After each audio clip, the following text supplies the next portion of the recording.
आज की video class 7th chapter number 9 जिसका नाम है पैरामीटर एंड एरिया, हिंदी में परिमाप और क्षेत्रफल बोलते हैं, उस पर आधारित है। और आज हम एक्सरसाइज 9.1 के क्वेश्चंस को देखेंगे। और जो एक्सरसाइज 9.1 है वो क्षेत्रफल पर यानी कि एरिया पर आधारित है। ठीक है, अब एरिया होता क्या है ध्यान से सुनना बेटा। कोई भी शेप है, मान लीजिए ये कोई चार भुजाओं वाली एक आकृति है, शेप है, तो एरिया का मतलब यानी कि जो क्षेत्रफल होता है उसका मतलब होता है कि अंदर उसने कितना जगह घेर रखा है, उसने कितना अंदर ऑक्यूपाई कर रखा है स्पेस को, अंदर की जगह को, उसी को हम क्या बोलते हैं, एरिया बोलते हैं। ठीक है, ऐसे ही ये सर्कुलर अगर शेप है तो इसने अंदर कितना एरिया घेर रखा है, स्पेस कितना ऑक्यूपाई कर रखा है, इसी को हम क्या बोलेंगे, एरिया बोलेंगे, क्षेत्रफल बोलेंगे। ऐसे ये ट्राइंगल में भी हो सकता है, अंदर कितना एरिया इसने क्या कर रखा है, ऑक्यूपाई कर रखा है, स्पेस घेर रखा है, उसी को हम क्या बोलेंगे, एरिया बोलते हैं। ठीक है, तो एरिया आप लोगों को समझ में आया किसे बोलते हैं। अब आज जो एक्सरसाइज हम करें 9.1 उसमें हम पैरेललोग्राम के बारे में बात करेंगे और ट्राइंगल के बारे में। ठीक है, तो जो पैरेललोग्राम्स होते हैं, पैरेललोग्राम जिसको हम हिंदी में समांतर चतुर्भुज भी बोलते हैं, क्या बोलते हैं, क्या बोलते हैं, समांतर चतुर्भुज। चतु मतलब चार साइड्स होंगे उसकी। तो अगर मैं एक पैरेललोग्राम बनाऊं आपके लिए, तो पैरेललोग्राम लगभग इस तरीके से बनेगा आपका ये।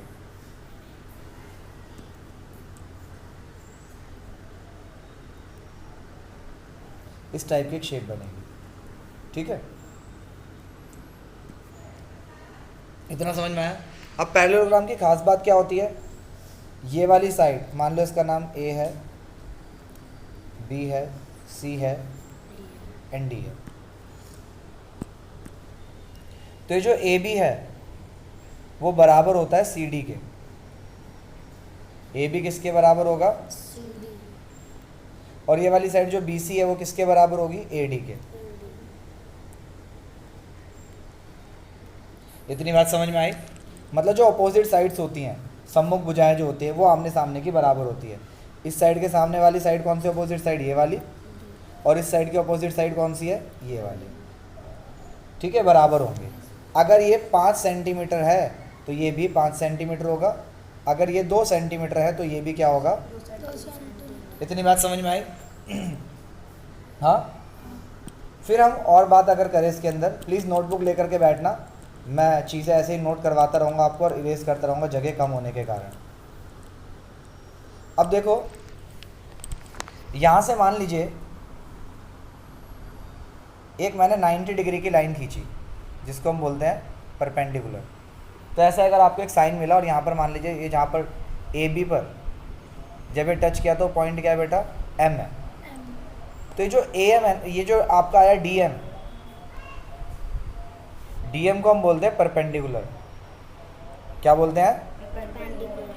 तो यहाँ पर हमने लिख दिया परपेंडिकुलर। परपेंडिकुलर के साथ साथ इसको हम लोग हिंदी में हाइट भी बोलते हैं, सॉरी हिंदी में बोलते हैं शीर्षलंब। क्या बोलते हैं, शीर्षलंब। साथ के साथ इंग्लिश में एक और नाम है हाइट, और हिंदी में इसको ऊंचाई भी बोला जाता है। एच से डिनोट किया जाता है इसको। ठीक है, तो ये जो ये वाली लाइन मैंने बताई आपको, ये क्या होगा बेटा आपका परपेंडिकुलर, जिसको हम एच से डिनोट करेंगे। तो डी एम हमारा एच हो जाएगा यहाँ पर। और जिसके ऊपर ये 90 डिग्री आ रहा है, तो कौन से लाइन पर आ रहा है, ए बी पर। तो जिस लाइन पर आता है उसको क्या बोलते हैं, बेस बोलते हैं, BASE। बेटा यहाँ जगह नहीं है तो मैं काम कर देता हूँ, मैं यहाँ लिख देता हूँ। बेस, जिसको हम आधार भी बोलते हैं। क्या बोलते हैं हिंदी में? आधार। ठीक है, तो इसे हम क्या बोलते हैं? आधार बोलते हैं। यहाँ तक बातें क्लियर हुई? अब एक काम करते हैं, आपसे पूछ लेते हैं। ये कुछ मैंने शेप्स बना रखी हैं, जैसे यहाँ पर JUMP है, ये वाली JUMP है ना, ये इस तरीके से पूरे बनना JUMP। अब एक काम करते हैं, रुद्र, इस वाली शेप के अंदर जो हमारा हाइट है, यानी कि जो शीर्ष लंबे परपेंडिकुलर है, वो क्या है? JU नहीं, परपेंडिकुलर क्या है जिसके अंदर? ये लाइन, C ये लंबे वाली लाइन होती है बेटा, इसका नाम क्या? U है ना, U तो UB। तो यहाँ पर जो हाइट होगी, यानी कि जो परपेंडिकुलर होगा, वो क्या है? UB है। और ये किस पर जा रही है लाइन? कौन सी साइड पर जा रही है? इस वाली पर। तो इसको हम क्या बोलते हैं? बेस बोलते हैं। तो बेस क्या है हमारा यहाँ पर? आधार, PM। इतनी बात समझ में आई? अब इसमें आते हैं, चलो तुम बताना बेटा मोहित, इस वाले शेप के अंदर कौन सा है परपेंडिकुलर? हाइट कौन सी है? MT बेटा ये T है, और ये क्या? J है ना, तो क्या होगा? TN TJ होगा बेटा, ये आपका परपेंडिकुलर होगा। और ये क्या होगा आपका? बेस, आधार होगा, जिसको B से डिनोट किया जाएगा। तो TJ हमारा क्या है? परपेंडिकुलर और जो EM है वो हमारा क्या है? बेस बेस, आधार। ऋषि आपसे पूछते हैं, ये वाली शेप के अंदर ये E है, तो इसके अंदर परपेंडिकुलर क्या है? हाइट क्या है? शीर्ष लंब, या फिर लंब बोल सकते हैं, ऊंचाई बोल सकते हैं, क्या है? ES वेरी गुड, ES आपका क्या होगा? परपेंडिकुलर। आपको याद रखना ये चीज़, ऐसा साइन जब आ रहा है तो इस साइन से आप याद रख सकते हैं कि वो क्या है? परपेंडिकुलर है। बेटा बेस क्या है इसके अंदर? आधार, RD यस, RD। तो जिसके ऊपर ये लाइन आती है उसी को हम क्या बोलते हैं? बेस बोलते हैं। बेस तो यहाँ तक बात समझ में आई? बेस क्या होता है, परपेंडिकुलर क्या होता है। अब मैं काम करूँ, जस्ट लास्ट मेरी तसल्ली के लिए कि आप लोगों को आगे नहीं आगे, एक बड़ी सी फिगर बना लेते हैं। इसका नाम ABCD है। हाँ, तो रुद्र आप बताइए बेटा, इसके अंदर परपेंडिकुलर क्या है? DM very good. और बेस क्या है? AB समझ में आ गया? अब हम और बात सीखते हैं। तो अब हम सीखते हैं एरिया ऑफ पैरेललोग्राम के बारे में। एरिया ऑफ पैरेललोग्राम, हिंदी में बोलते हैं समांतर चतुर्भुज का क्षेत्रफल।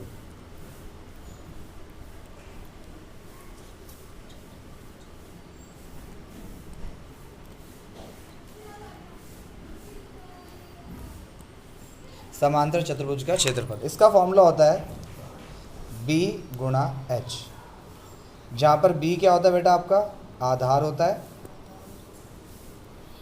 और H क्या होता है? आपका ऊंचाई होता है। शॉर्ट फॉर्म मैंने लिख दिया है ऊंचाई। अब यही फिर से अगर मैं बात करूं, ये मान लीजिए PQRS,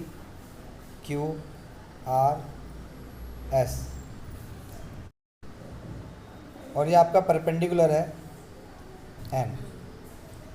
मान लीजिए 7 दे रखा है, 7 सेंटीमीटर। और जो बेस है आपका, यानी कि जो SR है, वो दे रखा 8 सेंटीमीटर।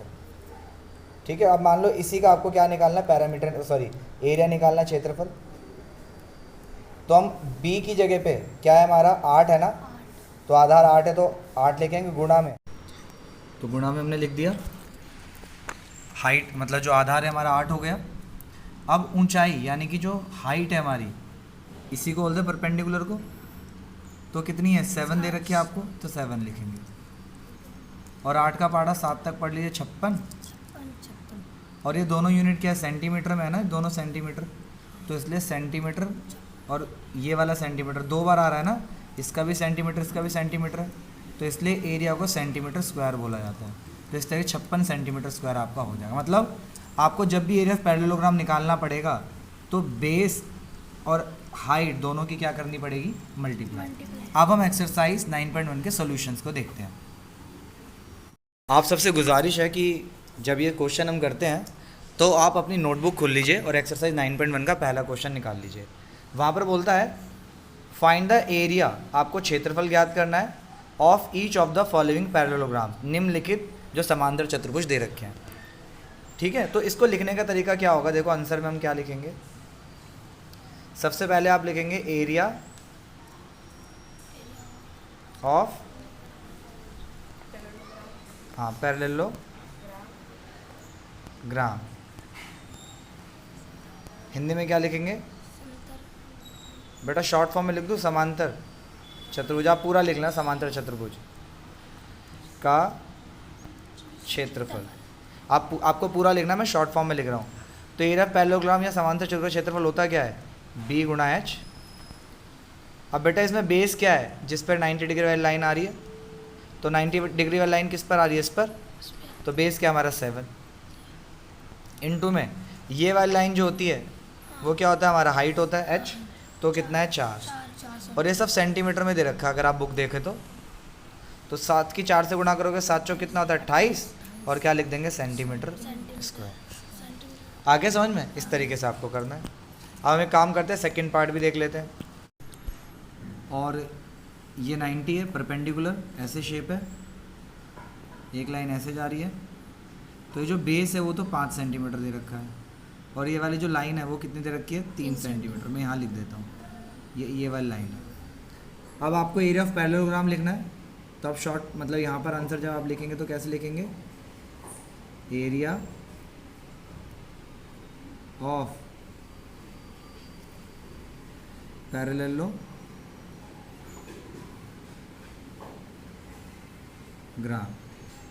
हिंदी में लिख लो कि समांतर चतुर्भुज का क्षेत्रफल, वो क्या होता है, b गुणा h। अब बेस हमारा कितना है बेटा, बताओ। देखो इस शेप में बेस क्या है, 90 डिग्री लाइन इस पर है ना, तो क्या होगा बेस 5 सेंटीमीटर, और h क्या है, ये वाली लाइन 3 सेंटीमीटर, तो 5 की 3 में गुणा करेंगे तो कितना आ जाएगा, 15 सेंटीमीटर स्क्वायर। स्क्वायर लगाना ज़रूरी है। अब हम सी पार्ट देखते हैं इसका। अब सी पार्ट हम लोग करते हैं। मेरे सामने मोहित है। मोहित, हमें क्या निकालना है, area of each of the following parallelograms. तो इसको करने का तरीका क्या है, बताइए क्या लिखेंगे। सबसे पहले हम लोग पहले क्या लिखते हैं, पहले 5 मीटर सेंटीमीटर, नहीं, सबसे पहले लिखना है एरिया ऑफ पैरेललोग्राम। सबसे पहले काम ये लिखना है, और उसका फॉर्मूला क्या होता है मोहित, फॉर्मूला बी मल्टीप्लाई एच। ये लिखेंगे, हिंदी वाले लिख लेंगे, समांतर चतुर्भुज का क्षेत्रफल, इसको यहाँ लिख लेना आप उसकी जगह पर। अब b कितना है जी, b की वैल्यू कितनी है, बेस कितना है, बेस है 5 मीटर 5 सेंटीमीटर। कहाँ है 5 सेंटीमीटर बेटा, बेस तो ये वाली लाइन है ना, ये वाली लाइन जिस पर आती है, तो इस पर आ रही है, ये बेस होगा, तो बेस कितना है 5 सेंटीमीटर, कोई कितना है 2 मीटर 2 मीटर का बेटा 2.5। हाँ मोहित, अब एक बार बताओ, जो अब हाइट रह गया लिखने के लिए, हाइट कितनी है 3.5 सेंटीमीटर। तो हाइट ये होती है, तो होगी 3.5। तो हमने बेस लिख दिया और हाइट लिख दी। अब इसके बाद जो स्टेप होता है वो क्या होता है, मल्टीप्लाई करने का। हम मल्टीप्लाई करते हैं 2.5 और 3.5 को। 2.5 और 3.5 को मल्टीप्लाई करते हैं, तो 5 5 से 25, 5 पंजे 25, हासिल गए 2, कैरी ओवर यहाँ लिख लो आप। 5 दूनी 10, 10 में 2 जोड़ोगे तो कितने हो गए 12। पॉइंट वाली डेसिमल में, मतलब डेसिमल वाली मल्टीप्लाई में हम इन जगहों पर मतलब डेसिमल का पॉइंट नहीं लगाते हैं, डेसिमल कहीं नहीं लिखेंगे, जोड़ते समय लिखते हैं। अब 3 की 5 से करोगे, 3 5 से 15, कैरी ओवर 1, 3 2 से 6 और 1 कितने हो गए 7। अब इनको ऐड कर लो, 5 5 और 2 7, 7 और 1 8। अब बेटा यहाँ पर पॉइंट एक संख्या से पहले, पीछे से, यहाँ पर भी एक संख्या से पहले, तो ये एक संख्या और एक संख्या कितनी होगी, 2 संख्या है, 2 डिजिट हो गए। तो यहाँ पीछे से 1 and 2 पीछे से काउंट करके यहाँ पर हम पॉइंट लगा देंगे, तो हमारा आंसर कितना आ गया 8.75। कितना आया है? 8.75। तो यहाँ पर हम क्या लिख लेंगे 8.75। और सेंटीमीटर में है तो सेंटीमीटर स्क्वायर। ठीक है, अब हम डी पार्ट पर आते हैं। तो डी पार्ट देख लो एक बार क्या लिखा है। डी पार्ट देख लो क्या लिखा है जी। तो डी पार्ट में आपको ये जो आपकी हाइट है वो कितनी है 4.8 सेंटीमीटर है ना, ये दे रखी 4.8। और जो आपका बेस है वो कितना दे रखा है 5 सेंटीमीटर, ये दे रखा है ना। हाइट आपका ये है और बेस आपका क्या है ये। तो हाइट और बेस आपको प्रॉपर तरीके से पता है। अब मेरे सामने जतिन है। जतिन, इसका जब आंसर करेंगे तो शुरुआत से बताना कैसे लिखना है। बताओ क्या लिखेंगे सबसे पहले, क्या लिखेंगे? हाँ, समांतर चतुर्भुज का क्षेत्रफल, इंग्लिश में एरिया ऑफ पैरेललोग्राम। तो समांतर चतुर्भुज का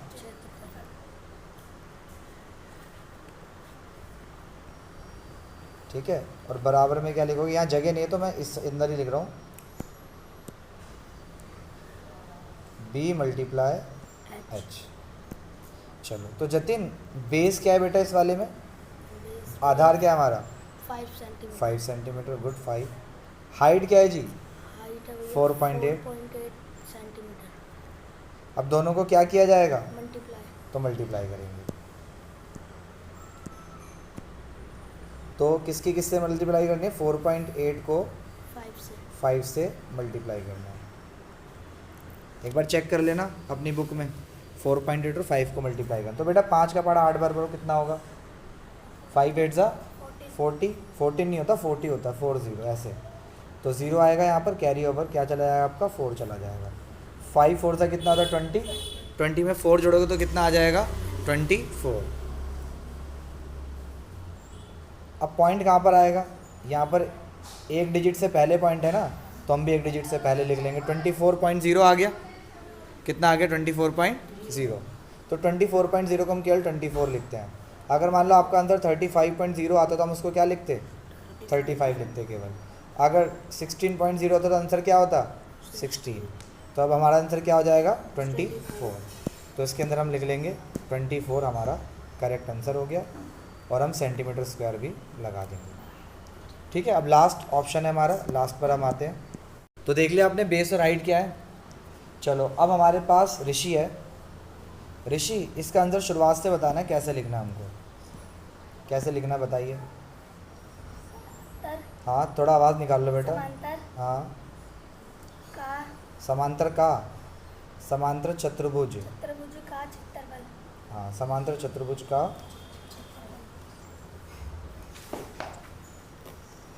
क्षेत्रफल क्या होता है भाई? फॉर्मूला आधार गुणा ऊंचाई, b मल्टीप्लाई h। तो बेस क्या है जी बताइए? 2 है। 2 सेंटीमीटर। और हाइट कितनी है? 4 नहीं है, 4.4 है। अब 4.4 को आप क्या करेंगे? 2 से मल्टीप्लाई करेंगे। तो 2 की 4 में मल्टीप्लाई करोगे तो कितना आ जाएगा? 2 की 4 में मल्टीप्लाई की तो 8 आ गया। फिर 2 की 4 में मल्टीप्लाई की तो कितना आ गया? 8। अब यहाँ पर डेसिमल एक डिजिट से पहले, तो पीछे से एक डिजिट से पहले हम भी यहाँ लगा देंगे। तो आंसर आ गया 8.8 और सेंटीमीटर स्क्वायर। तो ये पहला पार्ट क्लियर। आप दोबारा वीडियो देख लेना, आप और क्वेश्चंस कर लेना। मैं चाहिए तो आपको दे देता हूँ और क्वेश्चंस करने के लिए। उसके बाद हम नेक्स्ट पार्ट में मिलेंगे, सेकेंड पार्ट इसका हम करेंगे। आपके पास ये 3 क्वेश्चंस हैं, इनके सॉल्यूशंस आपको मुझे कमेंट बॉक्स में देने हैं। अब हम मिलेंगे नेक्स्ट वीडियो पर, तब तक आप स्क्रीनशॉट लेकर के सॉल्व कर लो, फिर मुझे इसका आंसर कमेंट कर दीजिए। बाय।